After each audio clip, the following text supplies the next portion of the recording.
What's up, guys? Welcome to the channel. In today's episode, we are going to be replacing the starter in a 2011 to 2021 Jeep Grand Cherokee WK2 V6 3.6 liter. Let's get into it.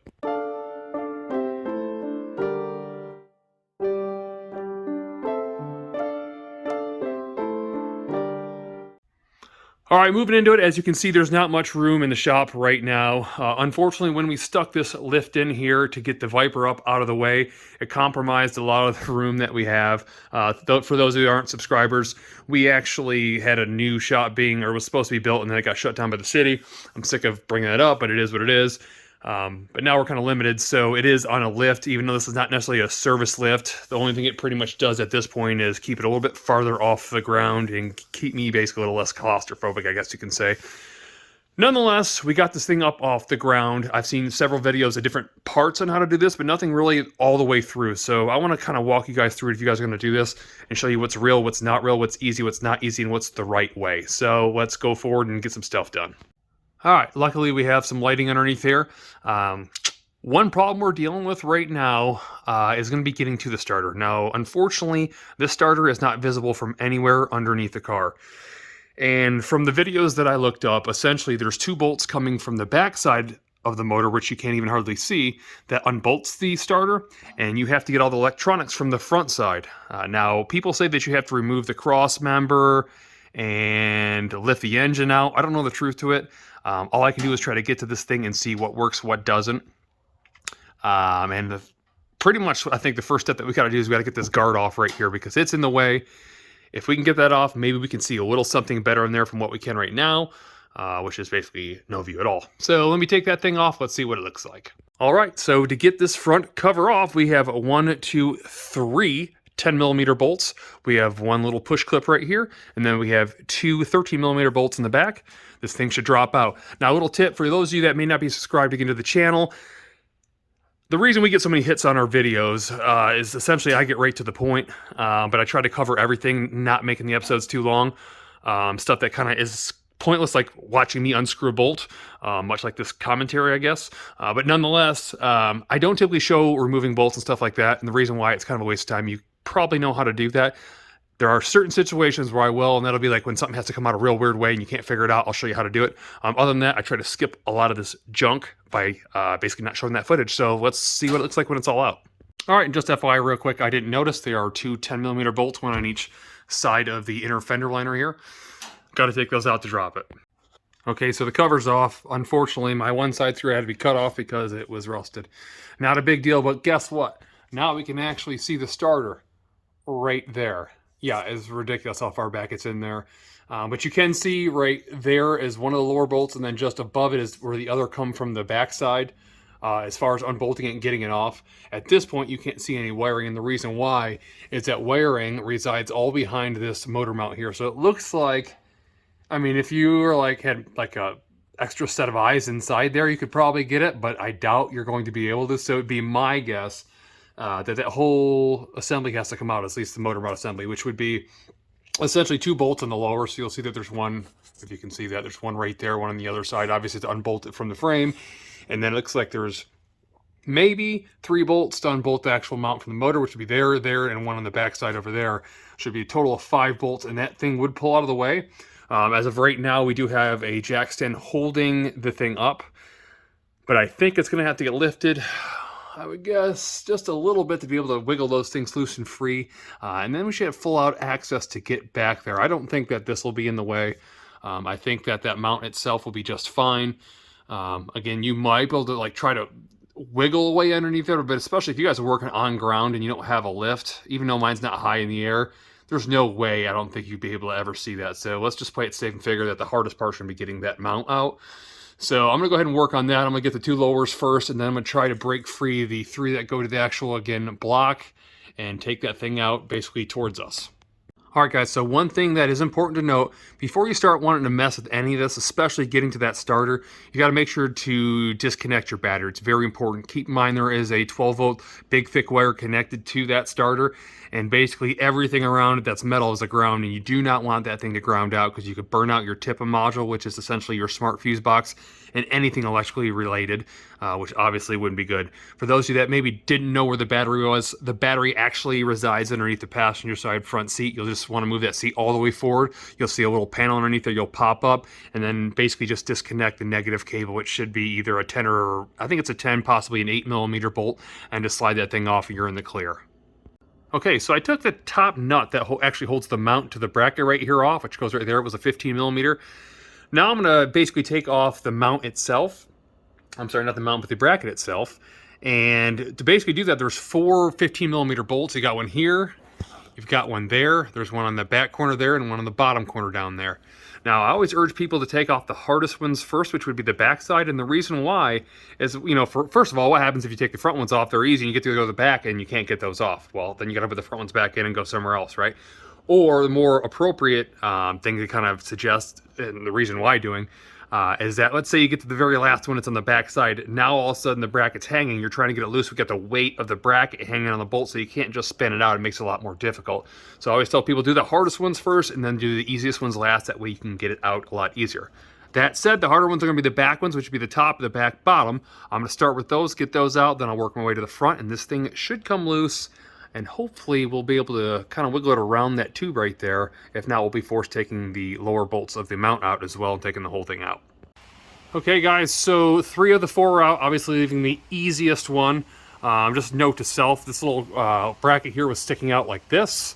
I knew I was going to cut myself as a matter of time, and sure enough, it got me. So nonetheless, I was smart enough to move that out of the way. If yours is sticking out like that too, I definitely move it out of the way, because you will end up cutting yourself no matter how much you ask, and tell yourself don't do it.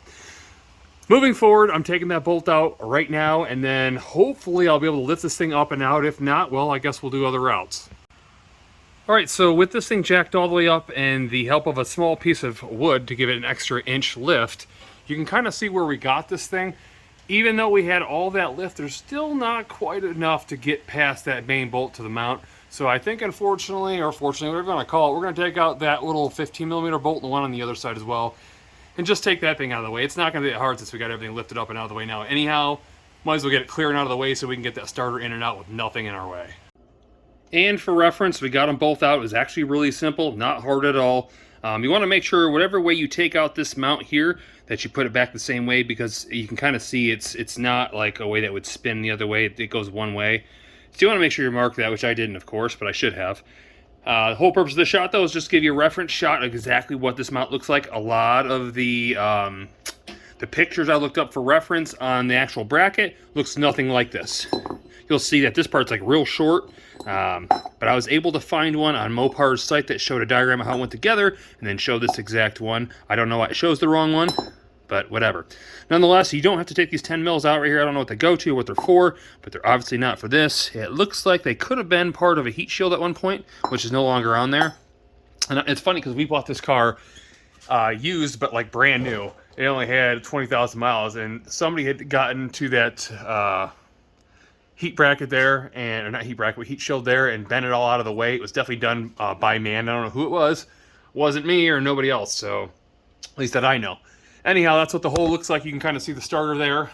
So the moral of the story is, as far as getting it out, you know what we had to do. We had to basically unbolt everything you saw for the bracket and the mount, jack this thing up, get a little bit of space, and then I pulled them straight back towards us. So there was not a whole lot to it.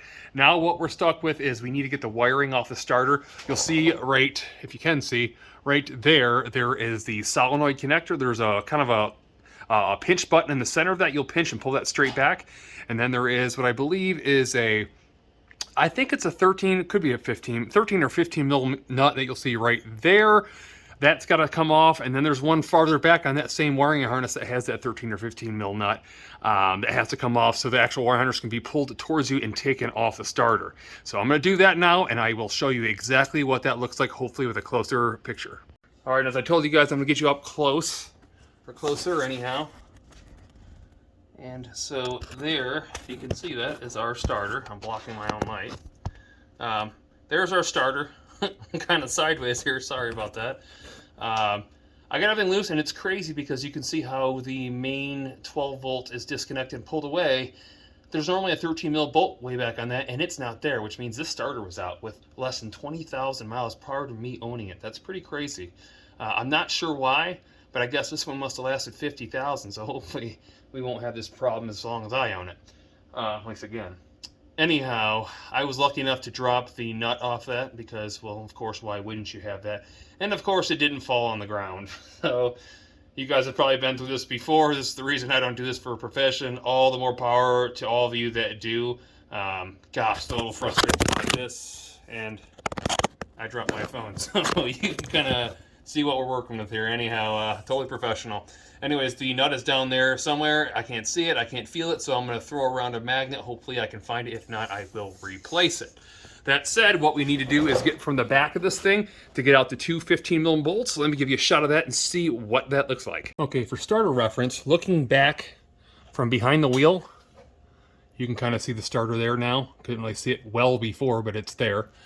And then coming back behind the drive shaft for the 4x4, you can see our two bolts, which is one there and one right there. Not a whole heck of a very hard whatever to get to, but it's possible. So what I'm probably going to do, I'll probably get two long, maybe three long extensions to come way back here, down underneath the oil pan, and a swivel head so I can get to that very top one at that angle. And probably just push away that that cord that's right there. It looks like it goes to the O2 sensor, or no, maybe that's a shift linkage. I'm going to get the shift linkage out of the way. I'll use that long extension, and this thing should drop, hopefully not on my foot.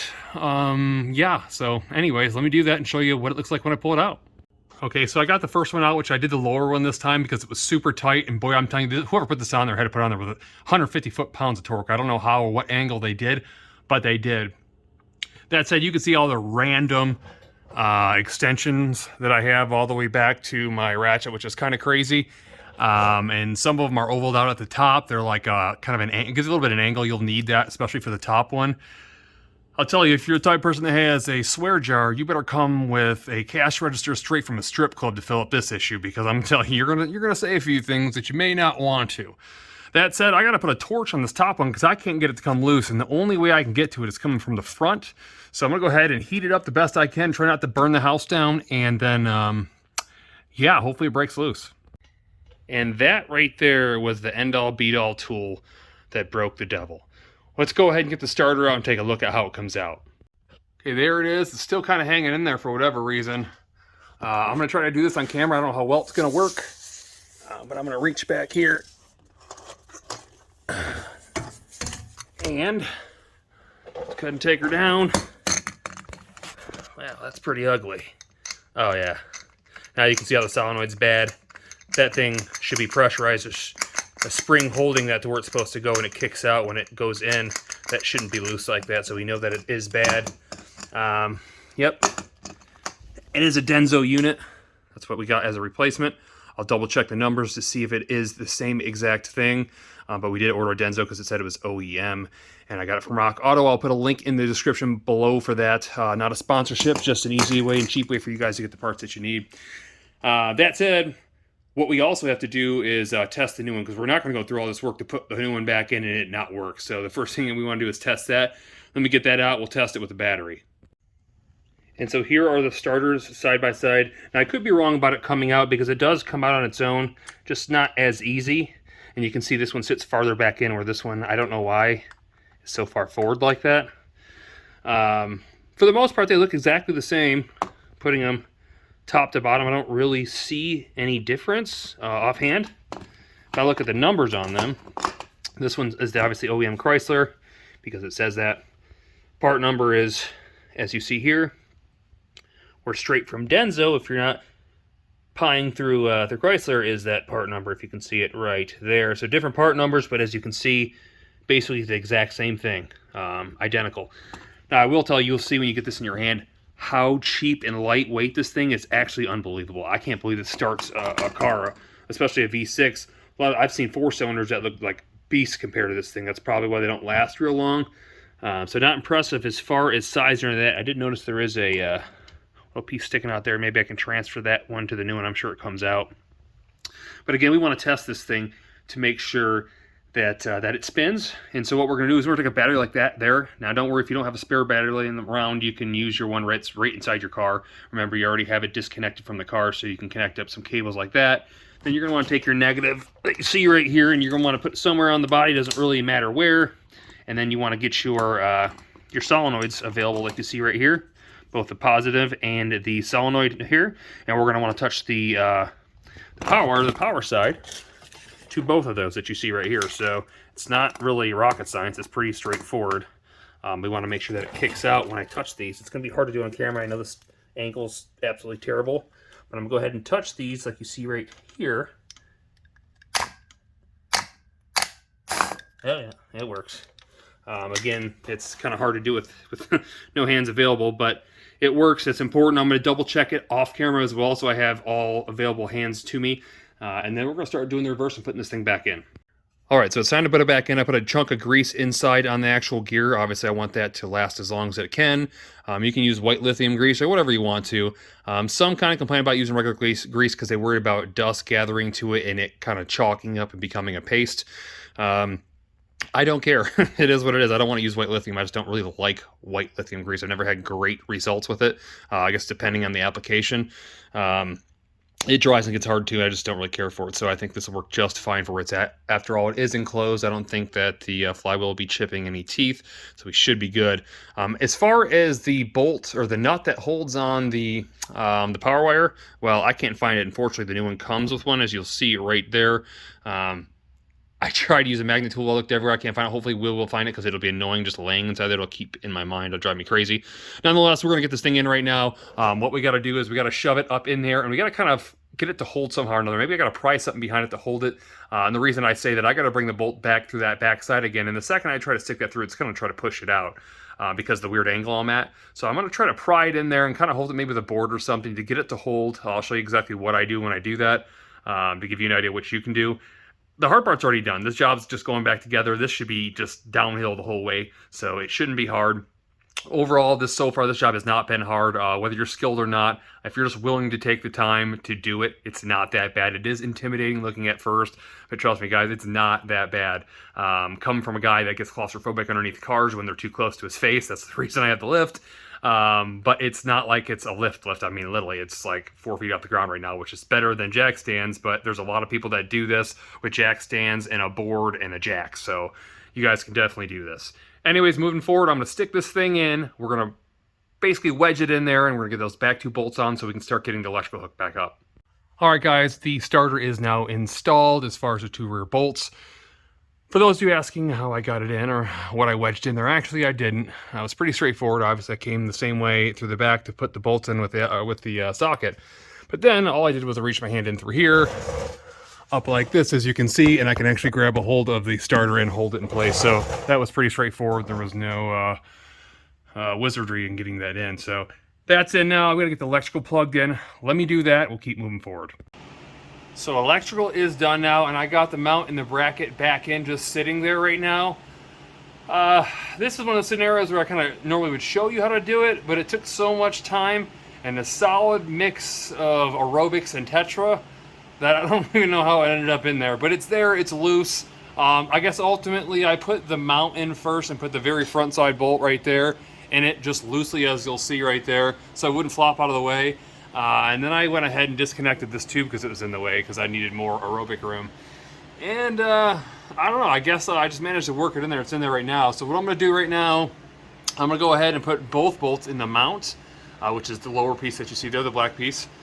Crank those down, and then I will start lowering the engine so I can fit in the upper bracket bolts. So let me go ahead and do that, and I will show you the outcome. Finally, it is all back together. The only thing left to do is basically throw on this lower panel, lower this thing down, and see if what we did made any sense.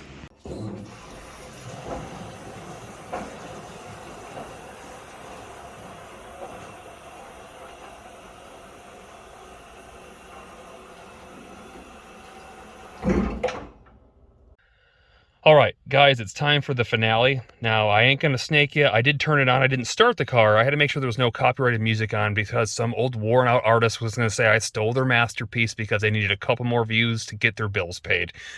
Enough of the rant. Let's go ahead and stick our key in, turn it on, and we did something right, guys. I hope you guys followed this and liked this. If you did and you're not subscribed, definitely click that subscribe button. Until then, this is Engine Informant, your video host, making videos and babies since 2005. I'll see you on the next one.